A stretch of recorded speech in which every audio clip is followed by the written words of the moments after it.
high-level principles on three priority areas: law enforcement cooperation through information sharing, strengthening asset recovery mechanism, and enhancing integrity and effectiveness of anti-corruption authorities.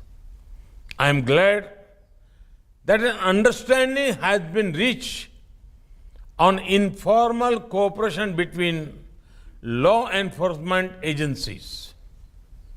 It will prevent criminals from exploiting legal loopholes when crossing borders.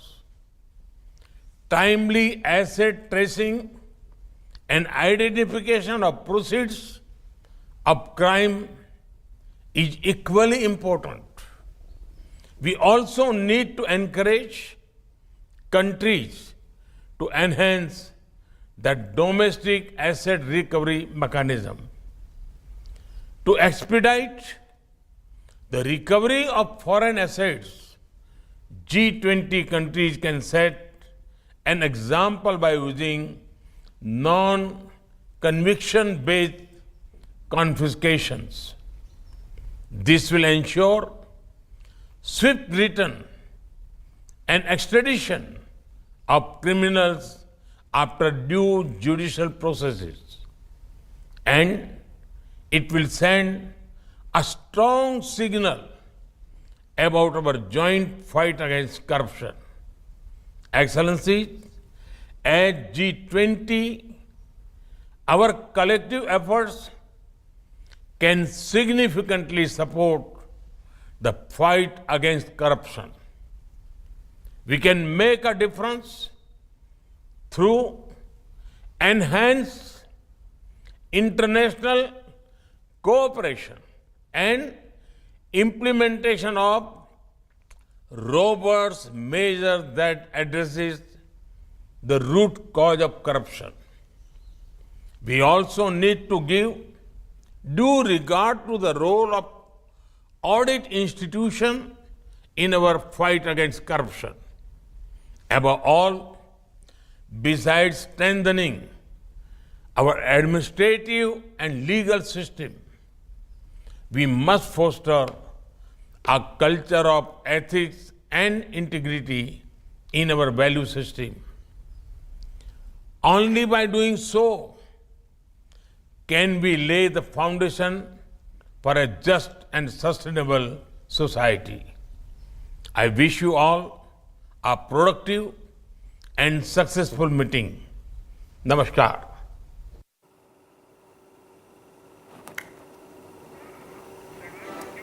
All right, that brings us to the end of this edition. You can find that and much more going up on our website as well. That's indiatoday.in. Health 360 on the other side. Thanks for watching.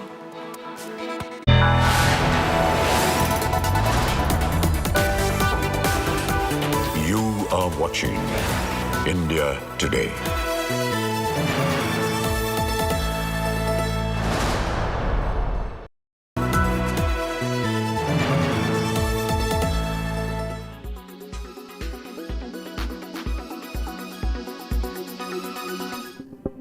Diet sodas, sugar-free tablets, artificial sweeteners.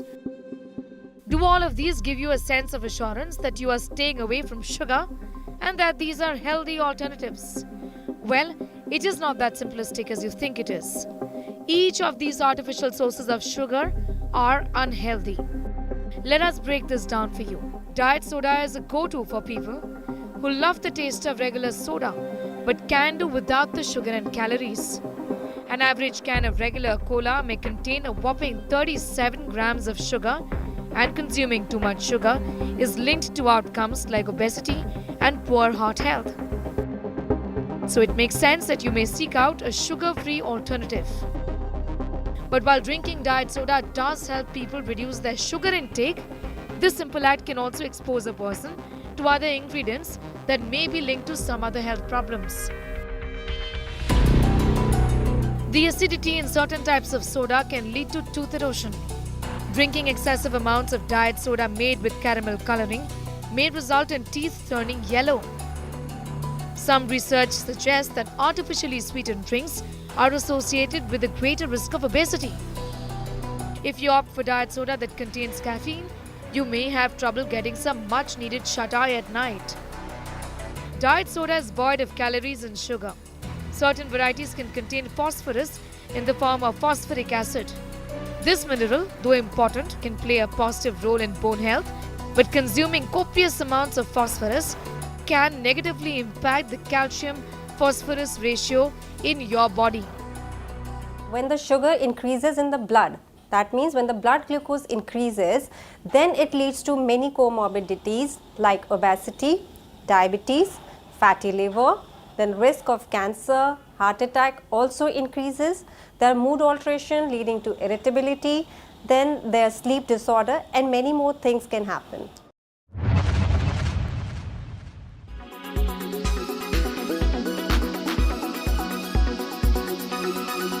Make your media plan smarter with India Today Live TV on your connected devices. Amplify your brand with 100 million smart internet viewers. To advertise, mail us at sales@aajtak.com.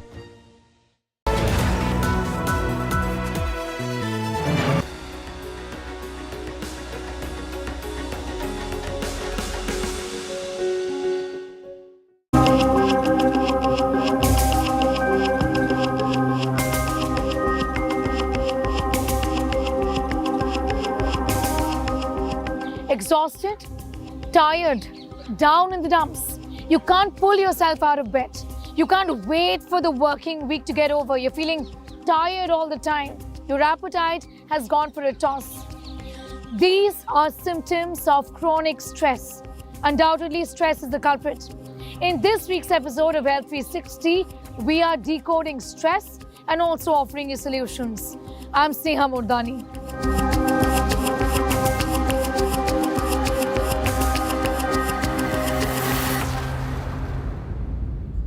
This week, Health 360 is collaborating with the India Today magazine to bring you this story on stress.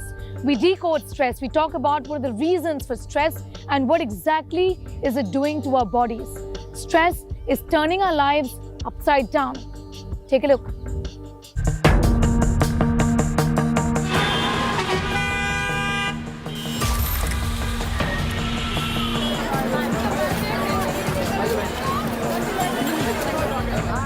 Sharp stabbing pain at the back of neck, constant headache, excessive sleepiness. Many of us are only starting to discover what stress is doing to our bodies. This is the most embarrassing day of my life. It's not. A few years ago, ABC News anchor Dan Harris had a panic attack on air. I knew with rock solid certainty. Have you ever felt like Dan? Anxious, breathless, and a sense of panic. Just panicky for no good reason. Well, the culprit really is stress here. Yet people do not recognize stress as a problem until it begins to tell on them. When there is more than the normal tolerable stress, then all these factors, high cholesterol, high sugar which is produced, high blood pressure, increased heart rate, and the spasm of the arteries of the heart also lay a foundation for developing heart blockages. Doctors say the curtains have scarcely come down on the COVID pandemic, then India seems to be in the grip of another epidemic, a silent one at that, brought on by stress. In a survey of 10,000 Indians conducted in December 2020 by the Center of Healing, a mental health service platform based in Delhi, 74% of the respondents reported stress and 88% anxiety. Nearly 70% of the therapists surveyed documented an increase in the number of patient visits. 55% said there had been an increase in first-time clients after the pandemic. Stress is no stranger to humankind. It is perhaps as old as existence itself. The human body is primed both to recognize it and to deal with it through a combination of responses that make up what is called the flee or fight mechanism. It is the overreaction to stress where things start to go wrong. Small amount of stress is very good. to keep you motivated, to keep trying to achieve things which make you happy. But then beyond that, stress always brings down your performance, prevents you from enjoying life. Find a balance between your work and your personal life. Then the second thing is you should always plan some short vacations in the year and some good long vacations where you are out with your family. Third is that indulging in sports activities is a great stress buster. It gives you exercise as well as a mental relaxation. What then is the science behind stress? When the brain senses a stressor, be it physical danger, the boss yelling at you, a piece of bad news, or just everyday stress, it sets off a series of well-orchestrated physiological reactions. On receipt of the emergency signal, the adrenal glands send out reinforcements in the form of the steroidal hormone cortisol. Cortisol in turn activates the body's sympathetic nervous system, causing the heart to race, the pulse and blood pressure to shoot up, and the breath to become faster. More oxygen and glucose are released in the brain and the bloodstream, providing the body the burst of energy it needs to combat stress. The problem arises when stress becomes a chronic condition and there's too much cortisol in the body, wherein the slightest of stressful situations, say a traffic jam, triggers its secretion.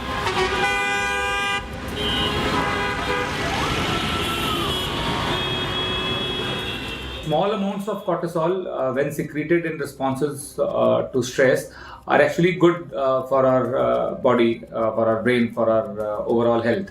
However, when such releases, such outbursts of cortisol happen frequently, the result is, slow damage to certain areas of our brain. The WHO says stress is the health epidemic of the 21st century. While stress may not be a disease with specific causes or symptoms, it wreaks sufficient havoc on the body's organs over time to become life-threatening. The response of stress is seen as a reflection in low levels of testosterone or estrogen in our system. Under stress, significant hormonal changes take place, and apart from hormonal changes, we also see significant changes in neurochemicals. A study published in the Journal of Ayurveda and Integrative Medicine in September 2002 found that pranayama led to an overall reduction in stress. Doctors say the relaxation could be a result of more oxygen reaching the brain and body through concentrated and mindful breathing. Pranayama is really a one-stop shop for relieving stress. It is so simple. And the best pranayama to do and the simplest pranayama to do is the Anulom Vilom, or the alternate nostril breathing. It is the simplest but also the most powerful pranayama.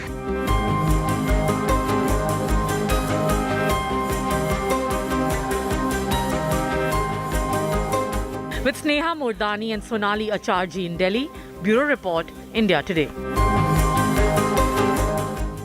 How does stress impact your body and your mind? Remember, it's not just your mind, but different organs of your body that get adversely impacted by stress.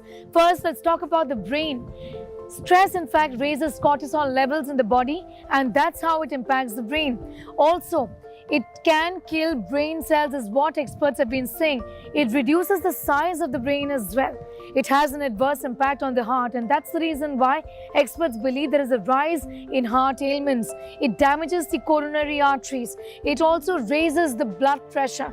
Also triggers a rise in cholesterol, and that's how the heart is impacted. Insomnia, it's no secret that if you're stressed, you find it difficult to fall asleep and have good quality deep sleep. Hormonal health, this is what most experts are talking about right now. It just sends your hormones into a tizzy, low infertility and sex drive. All of this is because of stress. Nutrition, it impacts nutrition because you either end up eating way too much or you have difficulty in having the right kind of food at the right time.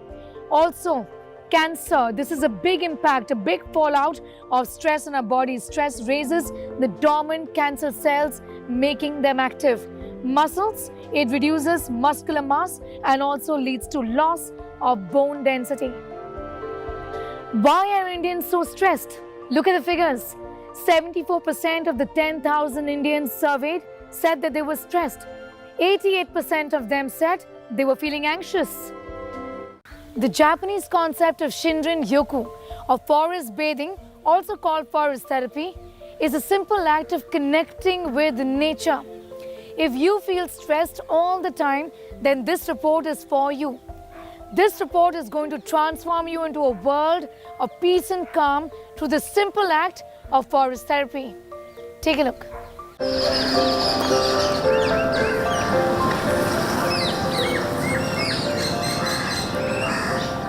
When was the last time you spent time looking at wide branches of trees and the beautiful rays of the sun seep through them? Or walk barefoot on the grass, absorb the energies it brings? Sit under a tree and draw a picture of what you saw around you. Enjoy the calm of nature around you. Indulge in forest therapy. Shinrin Yoku is literally translates to forest bathing. It is a concept which began in Japan in the 80s, 1980s, when there was a tech boom. And it went to the West later on, and then the Westerners called it forest therapy, forest bathing, nature therapy in their own way, where they did forest walks in a place where one could just immerse themselves in a natural setting. Deepika, a forest therapy guide, has been leading these men and women into the greener spaces our cities can find to help them get in touch with themselves.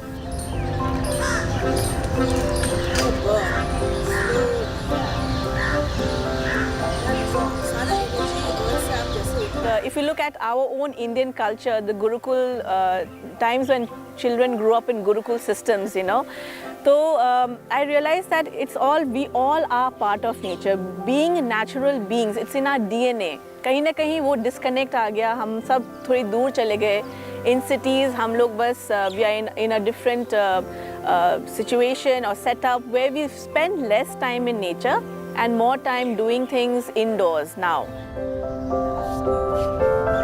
Shinrin Yoku could be connecting with a leaf, hugging the tree, or enjoying the feel of the wet grass on the soles of your feet.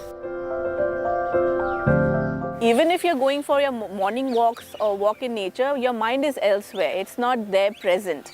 Whole idea of this concept is कि आप जब nature में निकलो, हफ्ते में एक दिन 2 घंटे के लिए भी निकलो, लेकिन एकदम वहाँ पे आप अपने आप को उस समय महसूस करिए.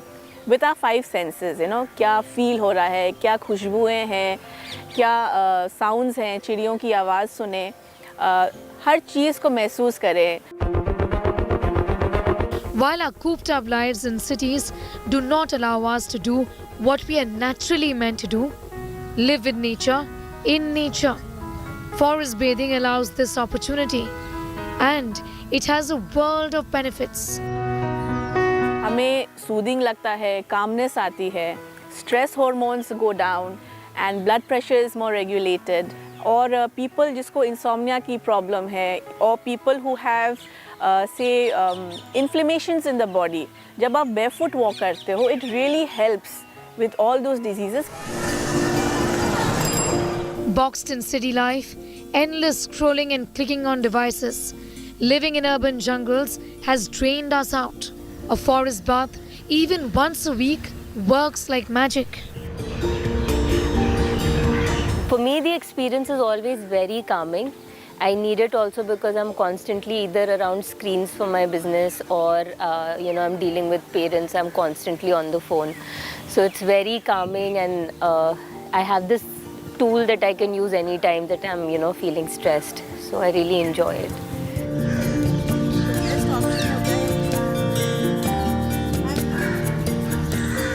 Close your eyes, you can just feel the air touching your face, hands, and then you can also imagine closing your eyes, the birds are there, you can all see the trees are here, you can just feel the energy here. So that's what I when you open your eyes, you can look this world like a change, because you feel something in last 2 minutes. That's what I. आजकल बहुत sensitive kids हो गए हैं because parents are like मिट्टी से नहीं, hand sanitise करो, सफाई करो तुरंत. we don't allow them to play. लेकिन वो नेचर कनेक्शन होना चाहिए, खेलने दें मिट्टी में, वो microbes are beneficial, it improves the immunity of the children also. So everything, we need that connection with nature. It's essential part of our living. It's in our DNA and our body requires it. And it's a form of preventive medicine. अगर आप देखें तो all this जो हमारे पेड़ हैं, कुछ पेड़ एक एरोसोल छोड़ती है हवा में. अगर हम उसको सांस लेते हैं तो that helps us fight cancer also. So there's a lot of good things in the environment. जब हम उसको we take it in some way or the other.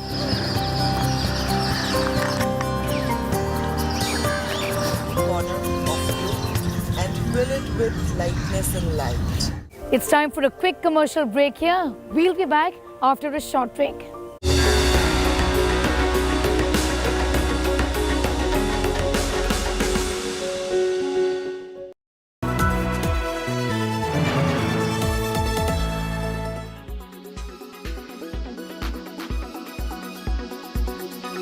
राजद्रोह पर ये अंग्रेजों ने अपने शासन को बचाने के लिए एक कानून बना था. मैं इस सदन को कहना चाहता हूं, एक ऐतिहासिक निर्णय इस सरकार ने किया है. राजद्रोह को कंप्लीटली हम रिपील कर रहे हैं, कंप्लीटली रिपील. यहां लोकतंत्र है, सबको बोलने का अधिकार है. राजद्रोह को हम कंप्लीटली रिपील कर रहे हैं मान्यवर. और इस कानून में इसके साथ साथ अलगाव, सशस्त्र विद्रोह, विध्वंसक गतिविधियां, अलगाववाद, भारत की संप्रभुता, एकता को, अखंडता को चैलेंज करना, ये सब को कानून के अंदर किसी न किसी दाएं बाएं तोड़ मरोड़ कर जोड़ते थे. इसका कोई स्पेशल प्रोविजन नहीं था, टेररिज्म की व्याख्या ही नहीं थी. पहली बार अब इसकी व्याख्या हो रही है और जुड़ी संपत्ति को कुछ करने का अधिकार.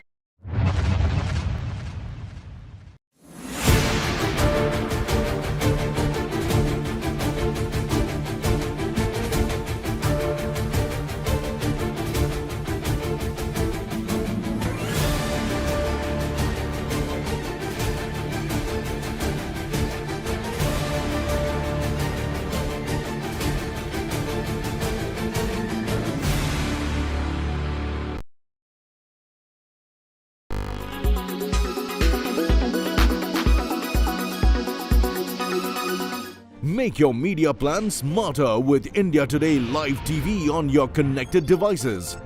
Amplify your brand with 100 million smart internet viewers. To advertise, mail us at sales@aajtak.com.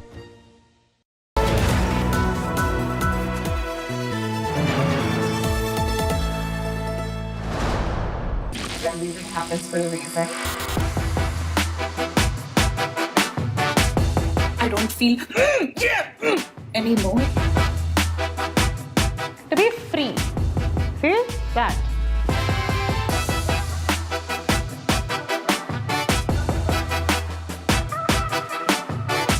There should be limitations with expressions that might harm others. As human beings, the bare minimum that we could do is be able to express freely.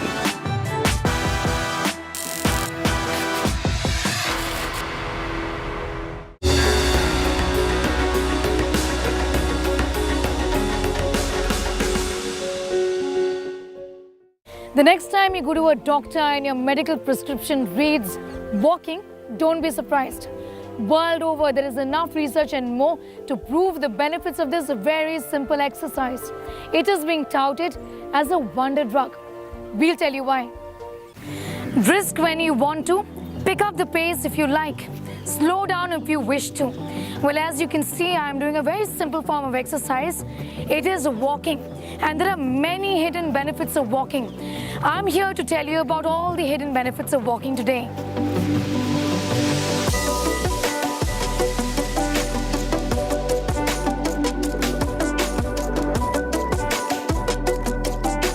Does the sight of this overwhelm you?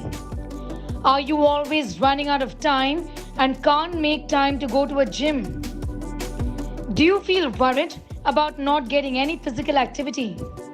Then don't, because walking even for a few minutes a day can go a long way in doing wonders for your health. It affects our heart, it affects our liver, it affects our blood pressure, it affects our muscles, it affects our bone, it affects our brain, it affects our coordination, it affects our psyche. Walking releases endorphins, which are mood elevators. So really speaking, if you are walking every day, you are really living, otherwise you're not living at all.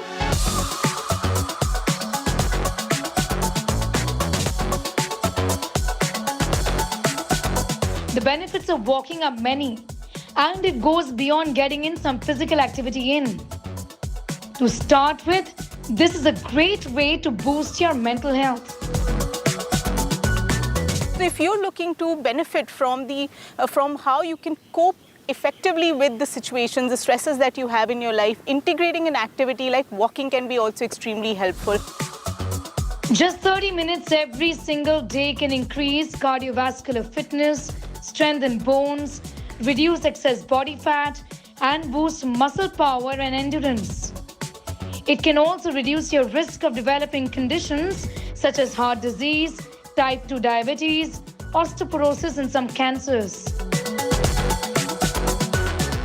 Don't have 30 minutes to walk? Even 10 will do. In fact, even when you're at home, a lot of times you'll find yourself sitting on a couch or lying down in your bed, not really moving about. And in fact, if you can integrate even an activity like walking for just about 10 minutes in your day, it can have immense benefits for your mental well-being. Walking also helps in improving sleep, in dealing with insomnia. Studies show it reduces the risk of coronary heart disease as well. 30 minutes of walk or 10,000 steps a day. No matter what your goals are, no matter where you are, it doesn't really have to be the lovely Lodi Gardens where I am right now. It can be around your home, it can be around your office. All that you really need is your 2 feet and your willingness to get onto your feet to do this very simple, no frills exercise that works wonders. How should you be handling stress? First of all, trick your mind and your body into believing that stress is this much and not this much. Essentially, you have to train your mind into thinking positive. Find an empathy buddy to talk to open up with. Also, celebrate yourself. Meditation and pranayam also go a long way in dealing with stress, so try these things out. Also, alternate therapies like flower therapy and Reiki must be tried. How do you recognize stress? Understand your body and mind. Too much sleepiness, wanting to eat a lot, or just not wanting to eat. Down in the dumps all the time, unable to enjoy your relationships, difficulty in concentrating at work. All of these are signs of stress. It is on you to discover yourself, to understand what makes you stress-free. It could be the simple act of watering your plants, or even meditation for that matter. We hope you enjoyed this episode of Health 360, found it informative and most importantly, relatable. Thank you so much for watching.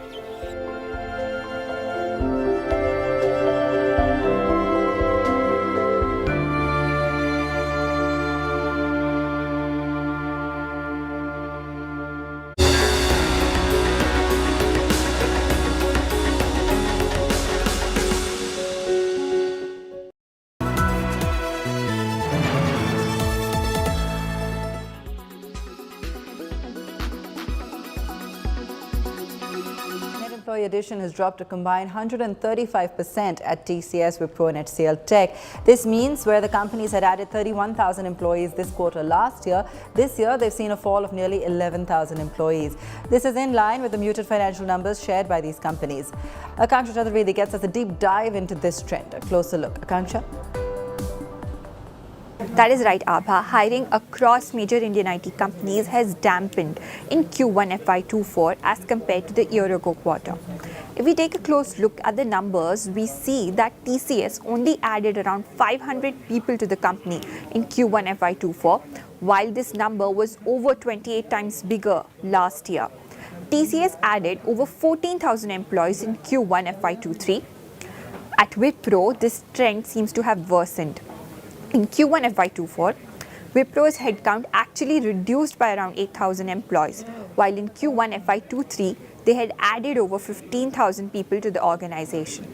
HCL Tech was also in line with this trend. The company's headcount went down by over 2,500 people in Q1 FY24, whereas they had added around 2,100 people in the year-ago quarter. This slowdown is in line with the broader slowdown in the industry, which is caused by the cutbacks in IT and discretionary spending across the world.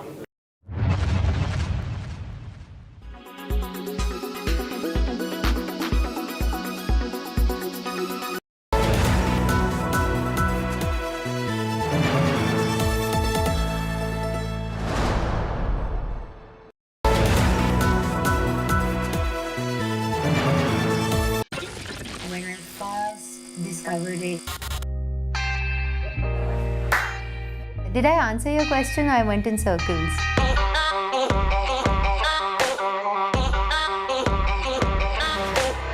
Yeah, Ishnakuti is right now a little confused.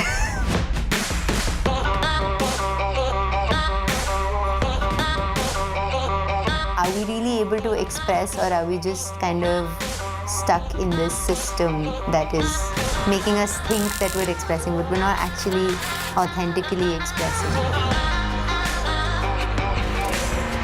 I'll answer that question again.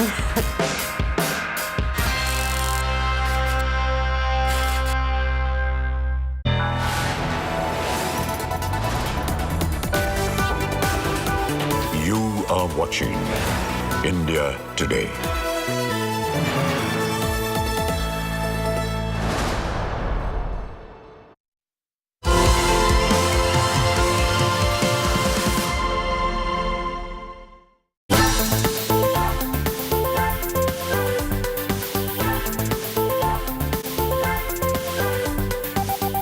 When you buy and read this book, you will be too. And I have to tell you, people have had such amazing things to say about your book, Koil. And I think it's so aptly described by Shobha Day as an outsider-insider novel, a must-read by Twinkle Khanna, a remarkable debut.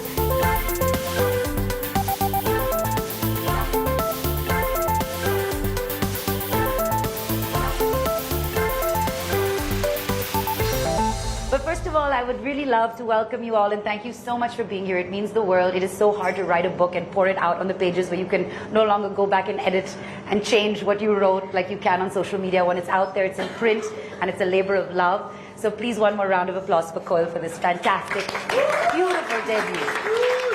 Amazing. All right, so let's begin with Suhana. Thank you so much for doing this today. It's the first time you're having a conversation like this, and I know we're all kind of jittery, so if we're smiling extra, we're hiding our nerves. So just throw us some love. But I'd love to know what made you want to be here today, and what makes you want to talk about this book. Firstly, thank you so much for hosting this conversation and moderating it, and thank you, Koil, for having me here and choosing me to launch your book.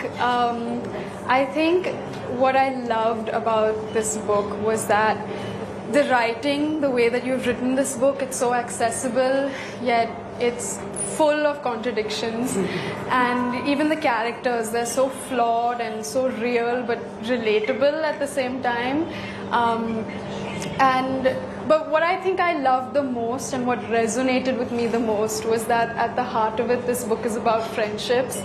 And I find myself quite lucky to have a set of friends that hold up a mirror to my imperfections. Some of them are sitting in the audience, which I was quite pleasant. An applause for the friends, yes. Yeah, I'm really so happy. But yeah, and also friends that hold my hand during the tough times as well as the good times.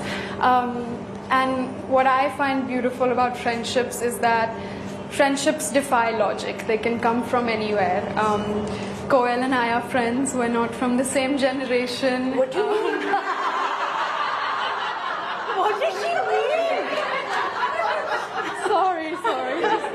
Ignore that one. Okay, we're not from the same city. Okay. But we're still friends. I don't know how, but we're still friends. And yeah, that's why I'm so thrilled to be here and doing this with you. So I love it. Absolutely amazing. So Koil, just before we get into the meat of it, right? Let's tell everyone, what is this book about? Clearly Invisible in Paris. What is this book about? Who is it about? Why did you write it? Yeah, okay. So, you know, three of us have been so involved in digging deep and like analyzing and breaking down all these texts and really being self-indulgent like that. Please show them how many notes there are in your book. Also. Yeah, I'm not going to. So, but I just want to simplify it and not ruin any spoilers. So just that when we get into the depth of the conversation, you can actually follow. So it's called Clearly Invisible in Paris. And no, it's not a memoir because I'm not invisible ever, anywhere, okay? So, although this is the point, I have lived in Bombay, Delhi, London, Tokyo. But when I moved to Paris, I felt completely alienated. Like I was like, okay, it's just a question of language. I come from Delhi, you know, the Delhi snobs. I know how to deal with Paris, no issue. And it's just a matter of time, I will get in. But I continuously, till date, feel like an outsider. It is the most alienating city. It is a city of polarity, which is why I also love it as a writer. It is at one end, the most egalitarian society, and yet the most divided city. We see that in the riots, we see that everywhere. It is the city of love. And yes, it is the coldest city. Anyone who's been a tourist in Paris knows that. It is a city where it talks about, you know, we're so liberal, we're so inclusive. And yet it's a city that's so insular. Paris is the greatest, we are the greatest, no one else. I don't want this to become a Paris bashing session. We have a French man here. Yeah. My husband, sorry. Two. Thank you, Laurent, for taking me to Paris, which made me write this story, because it's also a city that I love. Every time I'm dejected by my life there, I look around at the cityscape, there is no city like Paris. And so therefore the desire to want to fit in.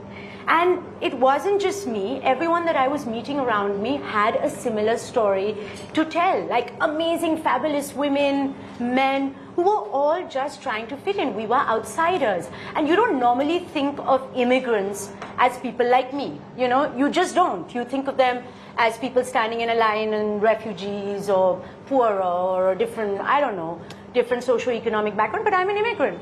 I am very much an immigrant and I'm made to feel like that in this city. And I developed these amazing friendships, and somewhere I have this knack of maybe attracting stories. People come and tell me things they really shouldn't, like there's a lot of oversharing that happens.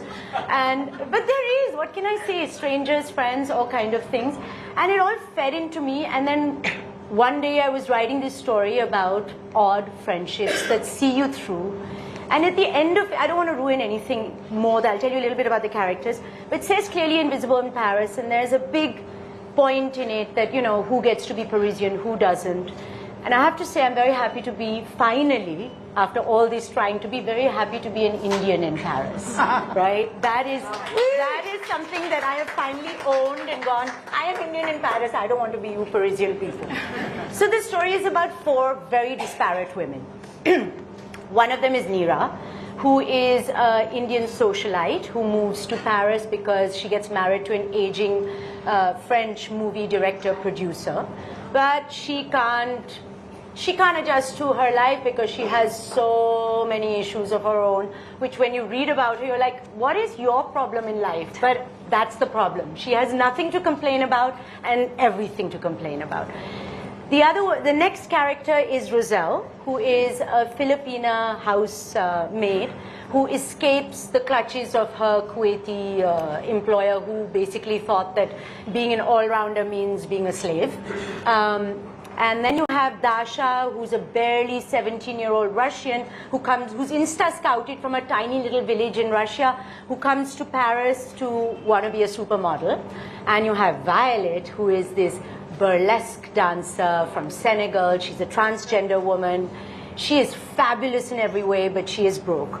All four of these women live in the same Haussmann building. Now, for those of you who don't know Paris, Paris has these stunning, Haussmann buildings, and they live in different circumstances. So Roselle lives in this tiny 6x6, room in the roof, which you have to access with a spiral staircase at the back of the house. Neera, the Indian socialite, lives in a duplex in the middle with, double floors done by Philip Stark. Dasha lives in a room full of bunk beds with other models who are trying to make it.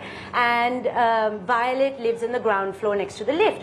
They don't know each other, they don't want to know each other, they can't stand each other, there's nothing in common. Except they're all foreign. and then the world comes to a standstill. When you read the book, you'll understand why. And when that happens, they're the only people left who are able to see each other through. And this is what the book is about, right? It's funny, it's in your face, it's me, you know, in that sense, but it's completely fictionalized, and there will be conversations that we will have about these characters. Absolutely. But this kind of lays the lay of the land is this. Just tell the names again. There's Neera. There's Neera the Indian. There's Dasha, the Russian wannabe model. There's Violet, who is the burlesque dancer. And there is Roselle.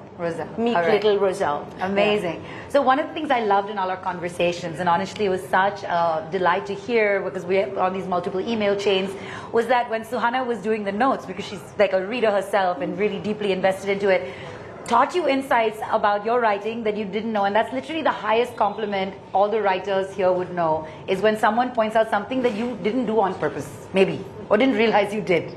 So I'd love to know, what was like your favorite part of the book? What are some of the things that really stood out to you, where you're like, and that's the meat of it, you know? There's always a great story, but when you find something that you're like, oh wow, did I find that? And I think you did for Koil. I mean, I don't know if this was intentional, and I don't want to like give away any spoilers or anything, because there was so much that I loved about the book. But I think in terms of your writing, I just loved the way you used juxtaposition throughout the book. And like right from the get-go, the title of the book is clearly invisible in Paris, and the clear and invisible, those antithetical terms, you know, they just kind of lay they kind of just lay the narrative out there for the reader already from the beginning, because you know that this book, it kind of highlights the contradictory nature of the book. And I think there was, my favorite part of the book was this paragraph that you wrote about duality, the inseparability of contradiction, and how basically light doesn't exist without darkness, or there is no winter without summer. You can't feel happiness without having felt sadness, and essentially just stating that there is no good without the bad. So I think that was a very hopeful paragraph, because it just kind of shows that there's a balance in the world. But then more than anything, I found that it ties in with all the characters of the book, and how they are so different, and how they are such opposites of one another. They're all foils of one another, the four main characters, Violet, Dasha, Neera and Roselle, just reiterating it for everyone. But they're so opposite and they're so different, and I somewhere like to believe that that's what attracted them to one another. I like the whole idea of opposites attracting and opposites complementing each other. Like, you know, in real life you see two, like a couple, and they're so different but they go so well together. Like chalk and cheese. Yeah, that we kind of seek things in other people that we don't find in ourselves. So I love that. I love that you complete me kind of a thing. But this part that you talk about, the contradiction, the inseparability of contradiction, it is actually in reference to Dasha, the younger girl, whatever happens, starts looking up to Violet as this character that, you know, can be a Mama V or whatever. And she thinks, when I grow up, I want to be Violet. And one day this is not a spoiler, one day she happens to be in her little apartment, which is of all things sparkly. And she opens, you know, she doesn't have anything to do, so she opens the cupboards. And it's full of gender transforming pills, and of hormones, and of all the things that go into making Violet, right? And so Dasha is like, no, I love the fact that she's male and female energy, and that matches, and this is the biggest power that the universe can have, and nothing. But she can't get her head around the fact that she's actually a creation of something, that she's not the body that she wanted to be, and there is this contradiction of it. And it's a really dark point, but I'm glad you got hope out of it, you know? Because that's what makes Violet so beautiful, that she's this contradiction, that she's male and female, I guess. Right? And this is exactly what we were talking about, Suhana, that when we spoke the first time, like, and this is true, Rajat, you know that, like, when you make any piece, whether it's a painting, a film, a book, or anything, you kind of do what you can, you finish it, you seal it, but till the audience or the receiver or the viewer, you know, interprets it, views it, it's not complete, and that is always so subjective. There are things they see in it that you didn't even intend. And for me, that has been, I can't tell you the early readers who have read the book and the things they've come up with, and they were like this, and I was like, I wrote that, like I didn't mean it like that, but yeah, okay, that's fabulous. How did you guys become friends? I know you work together, but again, it's a very beautiful, unexpected, accidental friendship, right? You know, there's a line in my book, and this is genuinely, it applies to you. There is a line where one of the characters says, finally discovers there is a difference between confidence and self-acceptance, right? And when we're younger, that difference is very, like it's blurred, because you're confident and you accept yourself and stuff. And the first time I saw Suhana walk in on set, maybe she was nervous, I don't know, it was very early days and stuff, Yeah, but that line didn't exist. And as I'm getting older, I have that line very clear, you know, I am very confident. Do I accept myself? Well, I don't know. So a lot of the characters are like that. When I saw Suhana, she was very clearly confident and, you know, full of self-acceptance. So for me, it was almost instant, like, I'm going to be your friend. There you are. For me, she's like, let me tell you my side of the story. When I first met Koel, I was like, she scares me. You're not alone. I was like, she... Raise your hand if Koel scares you. I was terrified of Koel. Laura, you're not allowed. She was like, no one I've ever met before. And I was like, I don't know how to respond to her. I was like, she's gonna eat me alive. I swear that's my first impression of you. And as we got to know each other and as I spent more time with you, I feel like she brought out this really sassy side to me that not a lot of people get to see, and I really enjoyed that. And also I learned that she's, you know, into plays and writing plays, and in our breaks, like literally on set, she'd be writing a play and making her own stuff, and I thought that was so inspiring. I'm complimenting you now because I called you scary earlier. Please note, because I'm still terrified. I love it. No, I'm not I love that anymore, Koel doesn't though. know she's Now scary. Kind of amazing that she has no... Yeah, Koel, you're terrifying. I just want to put it out there. In a good way, though. Koel, this is actually an intervention. The book is just a... No. I'm joking, obviously. Yeah, but it was literally you talking about, you know, people wouldn't expect you to feel like an immigrant or feel like an outsider, but when I saw you, it was like you just exuded this self-confidence and you were just powerful, I would say. The difference between self-confidence and self-acceptance, right? So there is a difference. And because I don't want to be bashed anymore, I'm going to read a bit. Can I? You can. Read my mind. I was about to say, I think it's time to hear some of the sassy, savagery, sexiness that she's poured into this book. But I'm not sure it's because, you know, what do you read? Like, how do you read something without anyone having read the book and all that? So I don't want to ruin a lot of things. But I like this bit only because it plays into this idea of invisibility and visibility, which is a big deal, you know, because when I was like a 17-year-old moving to UK for the first time to study, yes, I was a popular, confident child and kid, and I went there, and I was like, what is wrong with me? No one is looking at me, like, what's going on? And then I realized that in India we're so used to everyone always looking at everyone all the time that when someone is just minding their business, you think you're invisible. And I was like, okay, this is not, you know. So this kind of feeds into this. Of course, I don't have my glasses because I'm too vain, so we will try. So this is Neera. I'm not going to tell you anything more, but she's got a secret and she's trying basically to get back into her apartment, into her building. She has to cross the street with this secret to get back in there. And she's feeling rather visible. She always wants to be visible, but this is the one moment she wishes that she was invisible, right? So this is where she is. This was her neighborhood. They were all there.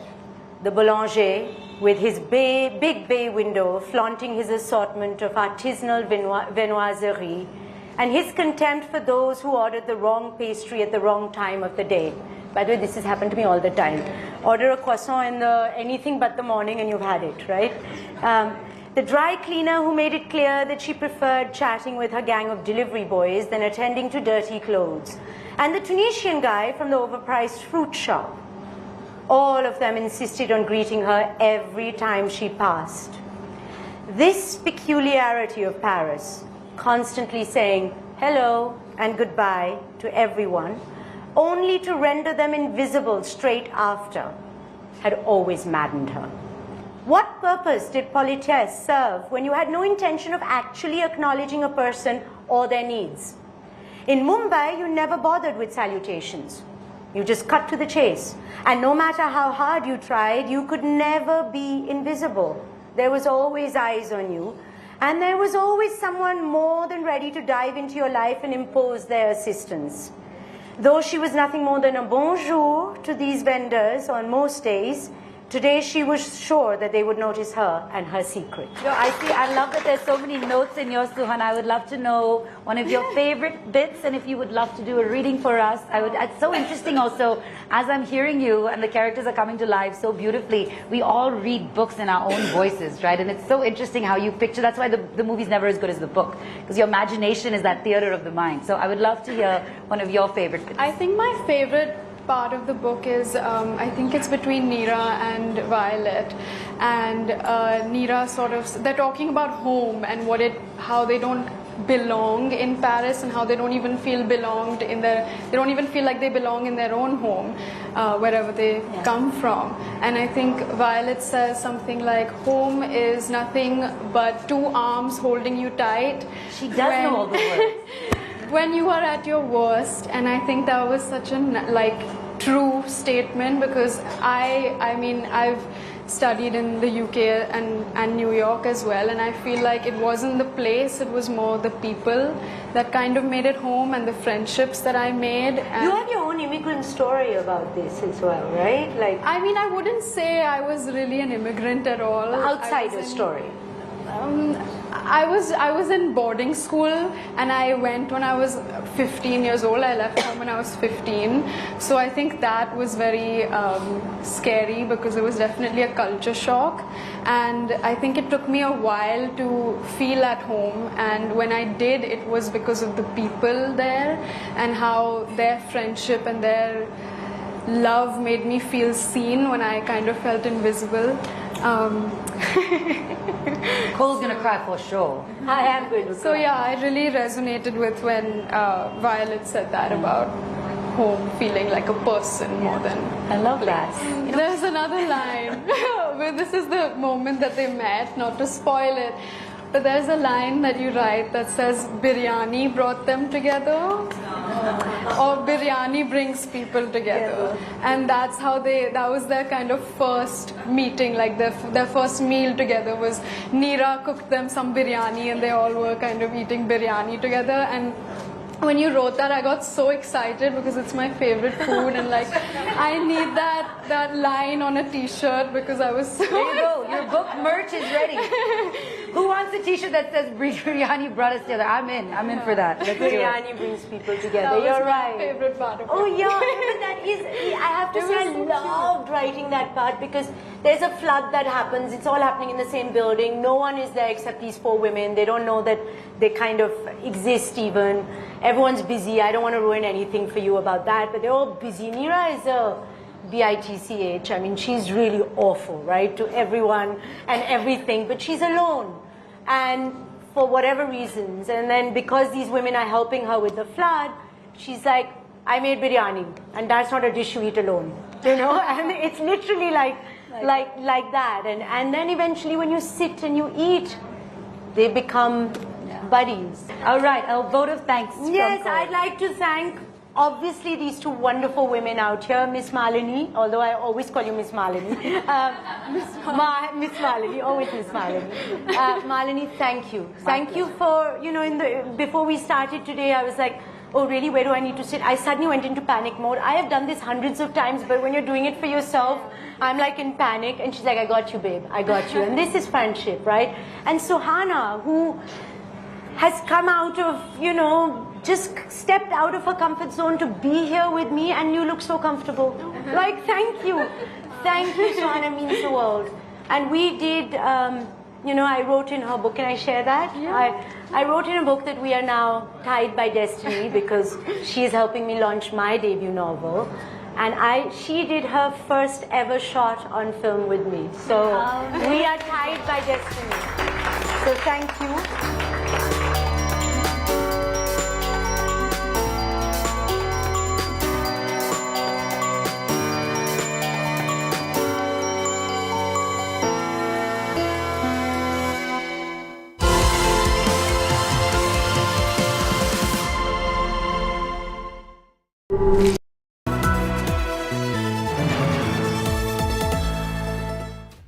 It took a viral video for 2 people to be arrested after 77 days. How did the situation spiral out in Haryana so dangerously out of control? Where was the police? Fawzia ji, I promised you, ek din aapka beta aayega. Yeah, the promise is fulfilled. Thankful to you. Fitness certificate ke bagair bridge reopen karna, ye kiski jawabdehi, sir? A 3-time MLA is beaten up in Imphal almost to death. Till today, my tears can't stop. I'm eagerly waiting for my husband's recovery. The beating heart of every story is on News Today with me, Rajdeep Sardesai, Monday to Friday, 9 p.m. only on India Today TV.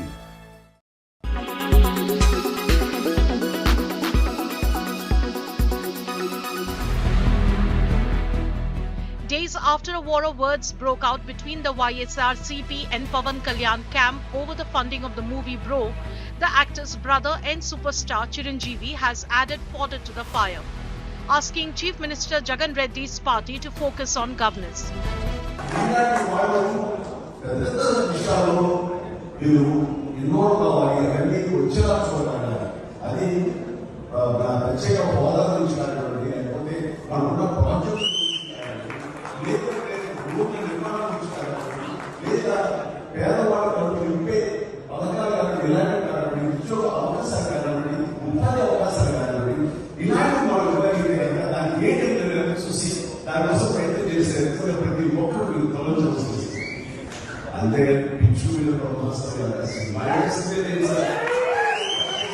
కూడా చెబితే బాగుంటుంది. Cinema పరిశ్రమలో కూడా చాలామంది పోకోడి వాళ్ళు మాకు సలహాలు చెబుతున్నారు కదా ప్రభుత్వం ఎలా ఉండాలని. వాళ్ళకు కూడా సలహాలు ఇవ్వచ్చు కదా.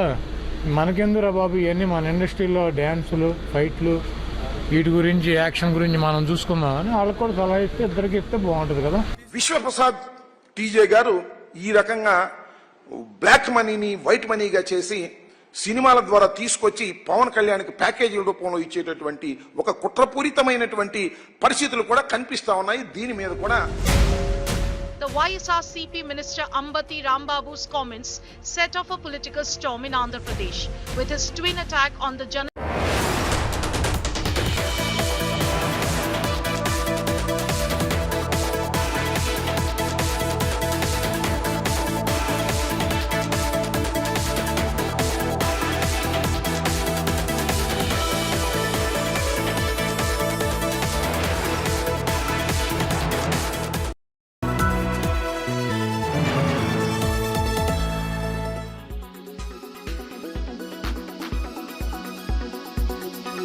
Viluppuram judge, where this case was happening, he has written to speeden up this case and for completion.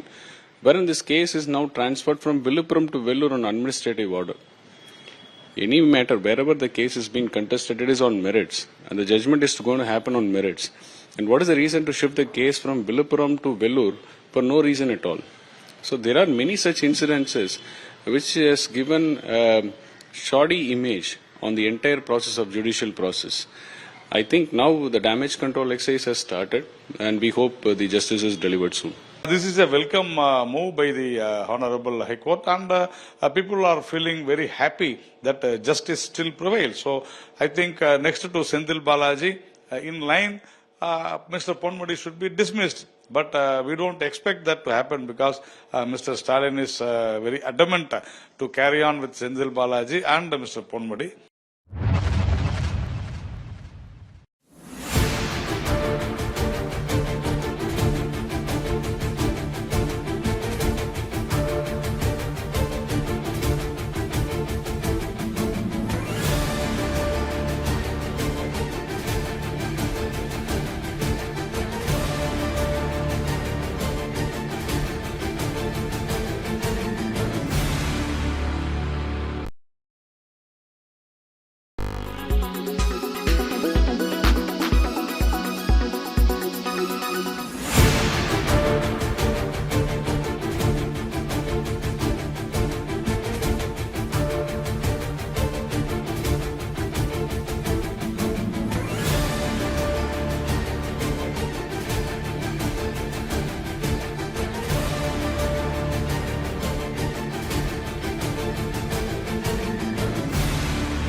day for Indian cricket.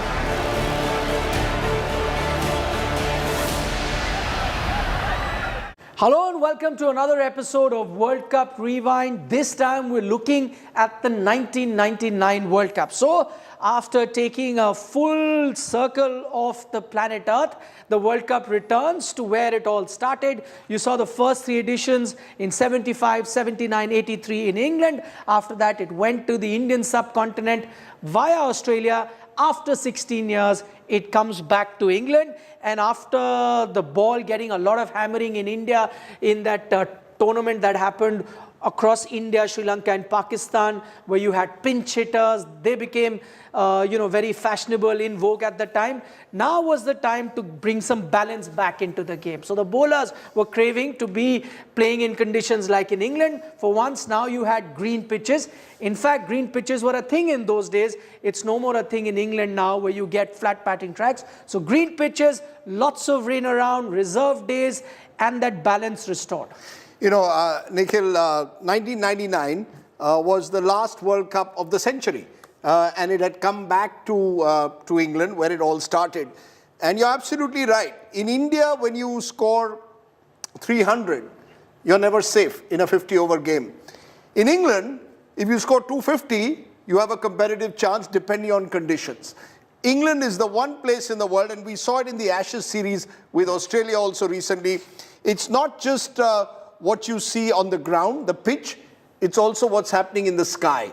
Cloudy skies can transform a game, and those who are seen as medium pacers who you can cart around in Indian conditions go to England, and it's a new game. So this was a more competitive World Cup in that sense, because almost every team had a couple of very good seamers. And if you look across this World Cup, barring of course the great Shane Warne, most of the big wicket takers in English conditions were always the medium pacers. It's funny I say that the balance was restored, because we will be talking about two real high-scoring encounters, both coming courtesy some Indian batters.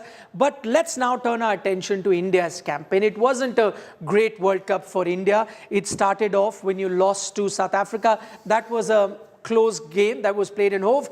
After that, and I think that was the big jolt that India got, was that loss that they had versus Zimbabwe. 253, India is set to chase down, and you think at one point India are cruising. It all boils down to 9 runs needed of the last 2 overs. India have 3 wickets in hand, and the Zimbabwean captain throws the ball to someone called Henry Olongo. And then, it was harakiri as far as Indian batting is concerned. Henry Olonga is an interesting character because if you heard him speak, he was straight out of an Oxford or a Cambridge university, spoke in clipped English accent, and later on actually chose to move to England from Zimbabwe. These were difficult times for Zimbabwe under Robert Mugabe. They got worse in the years ahead. But to lose to Zimbabwe in a World Cup really reflects just how bad a campaign India was having. It wasn't a one-off. This was a struggling Indian team. And interestingly, Nikhil, I think it was a team coming to the end of an era, the Azharuddin era. He was the one Indian captain who captained India in 3 World Cups. And no other Indian captain has captained India in 3 World Cups. Even the great Mahendra Singh Dhoni captained India in 2 World Cups, 2011 and 15. So the Azharuddin era and the people whose careers had been built around him, their careers were coming to an end. But interestingly, a new emerging Indian batting order was about to sort of flourish in the years ahead, and 1999 did provide us from time to time with a glimpse of that. Just a small word on that game. India gave 51 extras in that game. 51. Please think about the number. A team, no balls and wides. 51? Yep. I mean, including, of course, you had your leg buys and buys, but 51 included a number of no balls and wides. So this was an Indian team that lacked the discipline that you so desperately need in England. Out of that 250 odd that Zimbabwe scored, 20% were wides and no balls. Unthinkable in today's India. One thing that didn't really happen for India in that game, they missed Sachin Tendulkar.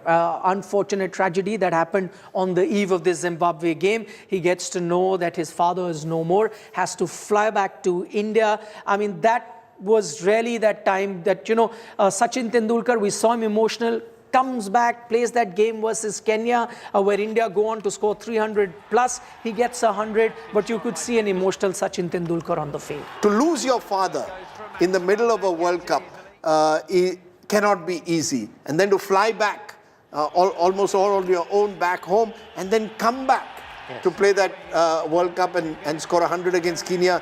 It was, for Sachin Tendulkar, I think, a moment of grief, but a moment of also showing his courage and his fortitude. Before this World Cup, a 300 had never been scored in a white ball game, in a 50-over game in England. And then you have India do that against Kenya. As I said, better things were to follow. Then you get 373. That game that was played in Taunton, most Indian fans would remember. 373 that India gets. There's a record partnership, 318 if I'm not mistaken, between Rahul Dravid as well as Saurav Ganguly. As I said, Nikhil, a little while ago, this was the end of the Azharuddin era, but also the start of India's batting dominance. If you look at Indian cricket between 1999 over the next 10 years, we have this constellation of batting stars of the kind I don't think we've ever seen.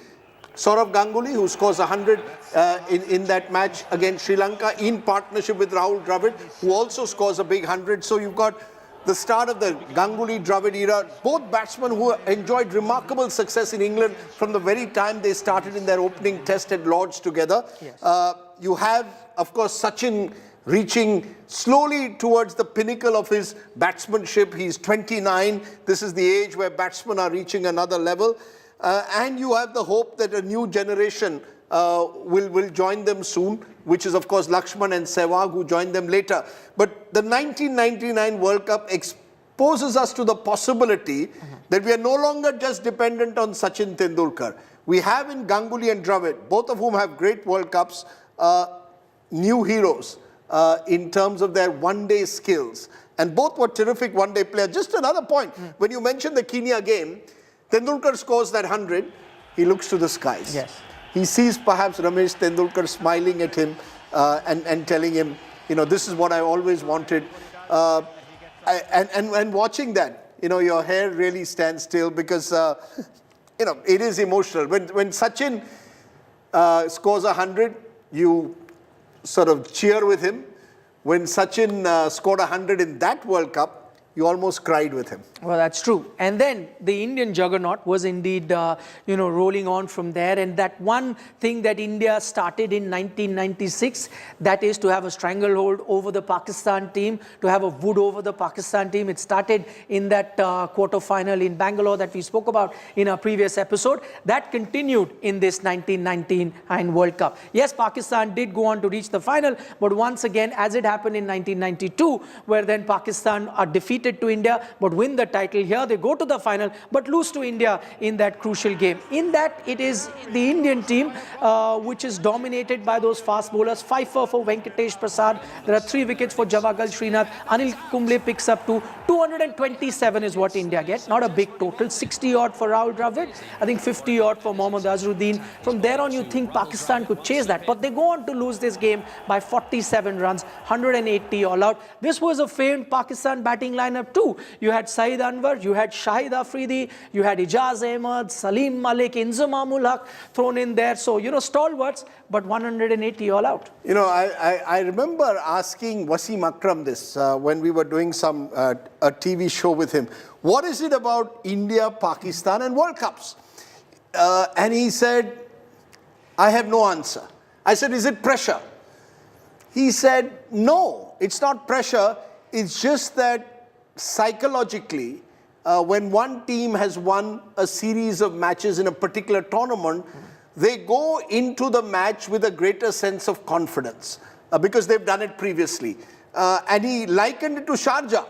Sharjah, from the moment that Javed Miandad hit that last ball 6 of Chetan Sharma, for the next 5 years dominated India in Sharjah. But the moment they came to a World Cup, it almost seemed just the other way around.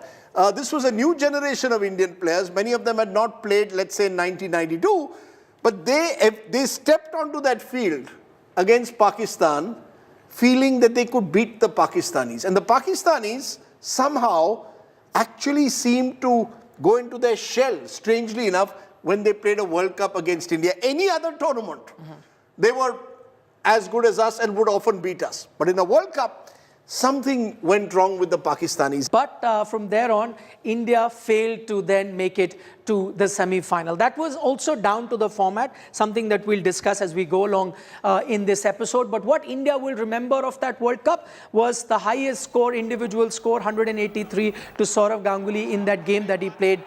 We spoke about versus Sri Lanka. 400 plus runs that Rahul Dravid got was most by any batter in that particular World Cup. So those were personal milestones that India achieved, not making it to the semi-finals as a team. One other player who did reasonably well in that World Cup was Ajay Jadeja. Yes. Was an excellent white ball player, excellent limited overs player. Unfortunately, eventually got tangled, was accused in the match fixing controversy that takes place just a few months down the line and transforms Indian cricket forever. Mohammad Azharuddin, 99 test matches, doesn't get to play his 100th test. But Jadeja had a very special tournament there. They all, of course, got cleared later. But that was a difficult, it was the last stop, as I said, leading into a very difficult time that was to come for Indian cricket. So 1999, in more ways than one, marked the end of a particular era. India out doesn't mean excitement was over, because there were going to be two humdiggers of games. One of them was South Africa versus Australia, and then there was going to be episode number 2, also featuring the same teams, that is South Africa and Australia. We're going to talk about that next up.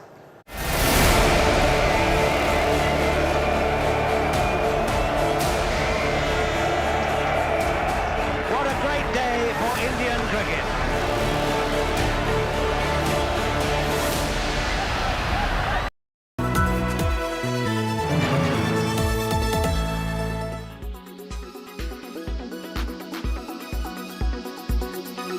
राजद्रोह पर कि अंग्रेजों ने अपने शासन को बचाने के लिए एक कानून बना था। मैं इस सदन को कहना चाहता हूं, एक ऐतिहासिक निर्णय इस सरकार ने किया है। राजद्रोह को कंप्लीटली हम रिपील कर रहे हैं, कंप्लीटली रिपील। यहां लोकतंत्र, सबको बोलने का अधिकार है। राजद्रोह को हम कंप्लीटली रिपील कर रहे हैं मान्यवर। और इस कानून में इसके साथ साथ अलगाव, सशस्त्र विद्रोह, विध्वंसक गतिविधियां, अलगाववाद, भारत की संप्रभुता, एकता को, अखंडता को चैलेंज करना, ये सब को कानून के अंदर किसी न किसी दाएं बाएं तोड़ मरोड़ कर जोड़ते थे। इसका कोई स्पेशल प्रोविजन नहीं था, टेररिज्म की व्याख्या ही नहीं थी। पहली बार अब इसकी व्याख्या हो रही है और जुड़ी संपत्ति को कुछ करने का अधिकार।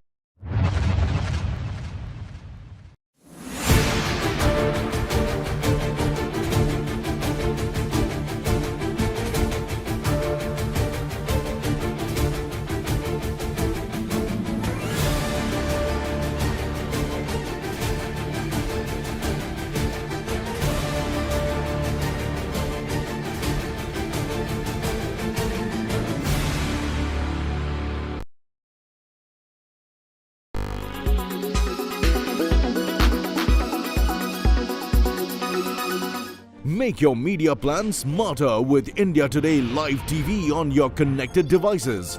Amplify your brand with 100 million smart internet viewers. To advertise, mail us at sales@aajtak.com.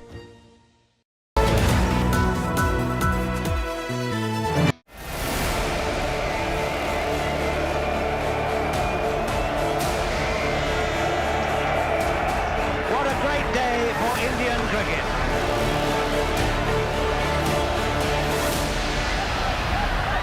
Now Australia in their final Super 6 game are behind Zimbabwe. They need to finish in top 4 to qualify for the semi-final. For that, they need to beat South Africa in their final Super 6 game. South Africa win the toss. Hansie Cronje, the captain at that time, their team puts together 271 runs. This game is being played at Leeds, a place where it really helps fast bowling. 271 when South Africa get, you think it's pretty much done. Australia will not make it to the semi-final. Australia, to make it worse, is 48 for 3, and then there is a bit of a partnership between Steve Waugh and Ricky Ponting. Then comes the 31st over. Lance Klusener, who we're going to talk about a little bit more because this was Lance Klusener's tournament. He bowls a delivery to Steve Waugh. He tries to flick it towards mid-wicket, but then it hits his bat, hits his pad, balloons up. It's the easiest of the catches for any fielder. Not someone like Gibbs who could take the most toughest catches on the field. This easy catch he tries to take, almost takes the catch, but when he's trying to celebrate, that ball falls out of his hand, and the rest, as they say, is history. What do you remember of that? The fact is, in cricket folklore, Steve Waugh reportedly said, you've just dropped the World Cup. Now, I asked Mr. Waugh this, again in a show we did with him. He wasn't confirming it. There is no evidence of him saying you've just dropped the World Cup. Had Herschel Gibbs caught Steve Waugh, the Australians would have probably lost, gone home. And who knows, the South Africans could have won the World Cup, something that has eluded them till date. And that was a very good South African side. The two best sides of that tournament were Australia and South Africa, no doubt about that. They had the best pace attack, which makes a huge difference in England. And South Africa had some terrific batsmen, including the likes of Herschel Gibbs, Gary Kirsten, Jacques Kallis, Cronje himself. It was to prove also for South Africa in that sense, Nikhil, the end of an era. Because Hansi Cronje was seen as their great hope. Within a year of that, he and many others in the South African team were facing and actually were proved guilty for match fixing. Okay, at that stage, as I said, 48 for 3 at one stage. When Steve Waugh's catch is dropped by Herschel Gibbs, they still needed 120 more runs. As it turned out, it was Steve Waugh who was 120 not out at the end of that game. Ensures that Australia win that game. They go above Zimbabwe, qualify for the semi-final. And in our next segment, we're going to talk about that, because this was just part one of this clash between South Africa and Australia. There was going to be another interesting clash coming up. That was going to be in the semi-finals. In the first semi-final, Pakistan had it very easy, beat New Zealand by 9 wickets. They reached the final. It's the second semi-final where we're going to be looking at, because this is one for the ages. 214 runs is what South Africa were chasing. And I think they were cruising. You had Jacques Kallis who got 53. You had 40 odd by Jonty Rhodes, and you thought that 214, not a big total, they'll reach there. And so it happened. Lance Klusener also, 31 odd of 14 deliveries, takes South Africa just needing 9 runs at the end. This is 9 needed off the final over. Lance Klusener on strike in the middle, because Shane Warne had picked up 4 wickets. So there was a bit of a hiccup for South Africa, but Lance Klusener then ensured that, no, I'll take them closer to victory. So he's on 31 of 14 deliveries. The final over is going to be bowled. The first ball that is bowled, that's hit for a 4 through mid-wicket. Lance Klusener absolutely creams that. Now, the next ball is bowled. That also goes for a 4. It goes to the long off where Mark Waugh is standing. I think it beats him. He can't even move an inch. That's how much power Lance Klusener has in that shot. Now, all you need is 1 run, 4 deliveries left. But the catch is South Africa have only 1 wicket in hand. Klusener on strike, Alan Donald on the non-strikers end. I'm going to get to what happened in that third ball. But before that, just let's take a look at those 2 fours. You think South Africa are cruising. The next ball is a miss-hit, actually. The third delivery is a miss-hit. He tries to pull it. And then, on that occasion, Alan Donald tries to run. Darren Lehman has an amazing chance to run him out, but misses it. Alan Donald then realizes, oh, I just made a mistake. I could have just lost this game for my team. So now, to the 4th delivery. Rajdeep, what do you remember of that 4th delivery? What I remember of that match is simply this. I had tickets for the World Cup final, and I was flying out on the very night that South Africa was playing Australia. I reached the airport, and just a couple of overs are left, and Klusener is taking South Africa to victory.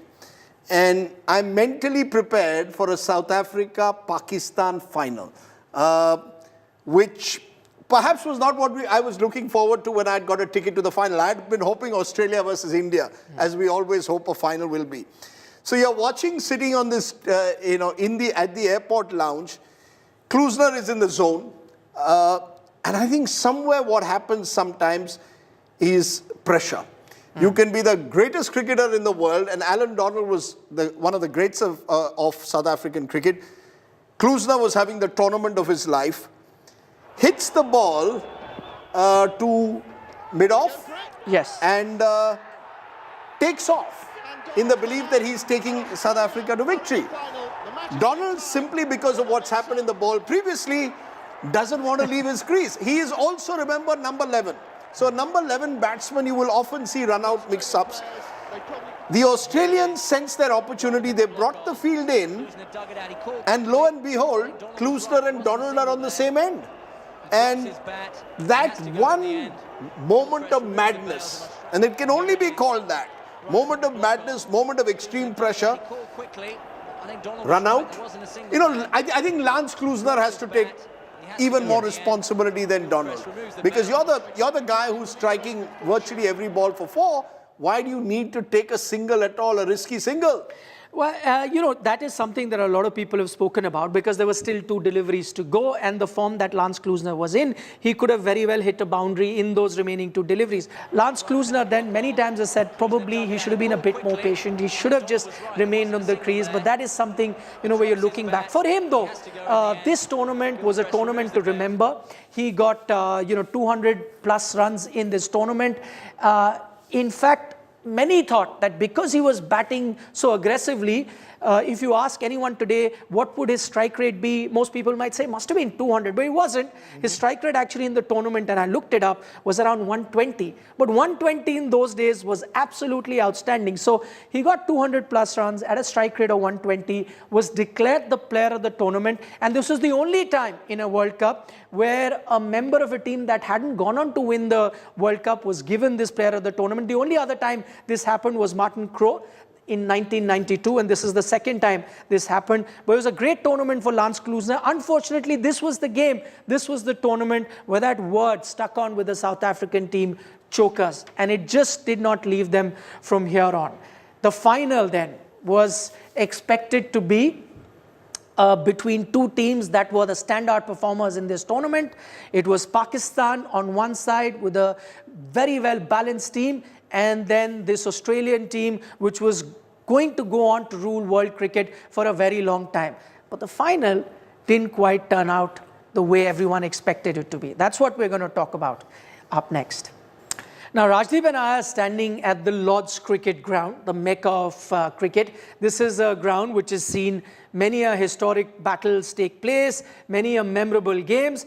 This was the final of the World Cup, but probably the most one-sided final that we've seen in any World Cup. I'm also taking into account that India-Australia World Cup final that happened in 2003, because this one, when Pakistan comes out to bat, you expect a decent total to be put on board so that you can have a competitive game. Yes, minds will go back to 1983 when 183 proved to be enough for the Indian team to win that. But 133, what Pakistan got, was never going to be enough. And the standout performer there, yes, you had Glenn McGrath pick up a wicket. You had, the other Australian bowlers pick up a wicket. But the standout performer, of course, was Shane Warne. Picked up 4 wickets in that semi-final against South Africa. Once again, in his 9 overs, 4 wickets for 33. One of the finest spells that we've seen in a World Cup final. I've been privileged to see 6 World Cup finals live on the ground. This was arguably the worst. Unarguably the worst, actually, because, you travel to England, you're hoping to see a classic match between 2 fine sides, and one side just goes into deep freeze on the big day. The Pakistanis just somehow were not ready for the occasion. They were lucky to get there. They'd lost to India among other teams. They had sort of made a last-ditch effort to reach the finals, as they often do, as they did in '92, but this was a bridge too far. And the Australians were an interesting side, Nikhil, because leading up to the tournament, Steve Waugh and Shane Warne were apparently no longer on talking terms. Shane Warne had been dropped in the West Indies. His shoulder had begun to show signs of wear and tear, and he held Steve Waugh till the last day of his life responsible in a way for his being dropped from an Australian team. This was in the West Indies. But somehow the Australians have this great ability to rise to the occasion, and that's exactly what they did. Just as an Indian era was ending, the Azhar era, the Waugh era was beginning in Australian cricket. The Mark Taylors and the more standard test players had given way to some quality ODI players. This was the beginning of Australia's dominance. And I got to see someone who was going to become a great for all time for the first time at a match, someone called Adam Gilchrist. Gilchrist was a special cricketer. And you could see it in that World Cup final that, you know, he had the ability to just destroy an attack. You don't have much to chase, but they made it, the Australians made that match look ridiculous.